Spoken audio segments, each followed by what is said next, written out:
पाकिस्तान तहरीक इंसाफ के चेयरमैन इमरान खान ने कहा है कि हुकूमत पेट्रोलियम लेवी के नाम पर 50 रुपए फी लीटर मजीद कीमत बढ़ाएगी।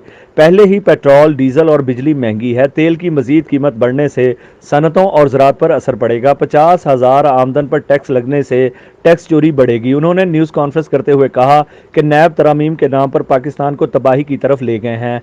पहली चीज़ कौम को पता चल जाना चाहिए कि उनकी मुल्क को ठीक करने की कोई तैयारी नहीं थी। शोर मचा हुआ था, महंगाई हो गई और महंगाई मार्च होंगे। इसलिए वाज़ह होना चाहिए कि उनके जहन में महंगाई कंट्रोल करना या फिर माशियत को ठीक करना नहीं था। उनके जहन में सिर्फ NRO 2 लेना था। इससे पहले जनरल परवेज़ मुशर्रफ ने NRO दिया। उनकी हुकूमत करप्शन पर 2 बार ख़त्म हुई। मुशर्रफ से NRO लेने के बाद उन्होंने 10 साल मुल्क को मकरूज़ किया और ख़ुद अरबपति बन गए। हमने पाकिस्तान की तारीख में कभी प्रोविजनल बजट नहीं सुना था। आर्जी बजट खानापुरी के लिए लेकर आए। पेट्रोल, डीजल और बिजली की कीमतें आसमानों पर चली गई हैं।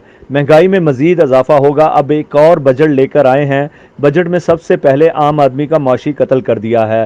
पेट्रोल, डीजल और बिजली की जितनी कीमतें बढ़ाएं, अब रुकेंगे नहीं, बल्कि 50 रुपए पेट्रोलियम लेवी के नाम पर फी लीटर मजीद कीमत बढ़ाएंगे। कोरोना की वजह से आलमी महंगाई की वजह से आम आदमी पहले ही मुश्किल में था। अब सुपर टैक्स लगा दिया है। सुपर टैक्स से कारपोरेट टैक्स 39% हो जाएगा। भारत और बांग्लादेश में ये टैक्स 25% है। टैक्स लगाने से मजीद अशिया महंगी हो जाएंगी। लोड शेडिंग की वजह से इंडस्ट्रियाँ जनरेटर्स पर चलानी पड़ती हैं। इसका असर रोज़गार पर पड़ेगा। कई इंडस्ट्रियाँ बंद होना शुरू हो गई हैं। स्टॉक मार्केट और कारोबार तबकात पर सुपर टैक्स का जो असर पड़ा है वो सबके सामने है। रुपया बैरूनी अमदाद से जो थोड़ा मजबूत हुआ था वो फिर नीचे चला गया है। ज़राअत को नुकसान हो रहा है। 60% ज़राअत से फ़ायदा होता है।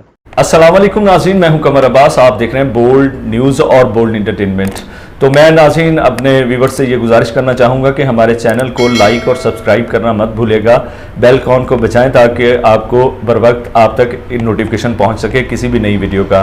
तो जुड़े रहिए हमारे चैनल के साथ और अपडेट रहिए मुख्तलिफ न्यूज़ और मुख्तलिफ व्यूज़ और मुख्तलिफ तकरीबात के हवाले से। तो हमारे चैनल को मैं काइंडली एक दफ़ा फिर रिक्वेस्ट करता हूँ कि हमारे चैनल को बोल्ड एंटरटेनमेंट को लाजमी अपना सब्सक्राइब करें ताकि आप तक हम बेहतर से बेहतर वीडियोज़ पहुँचा सकें। शुक्रिया।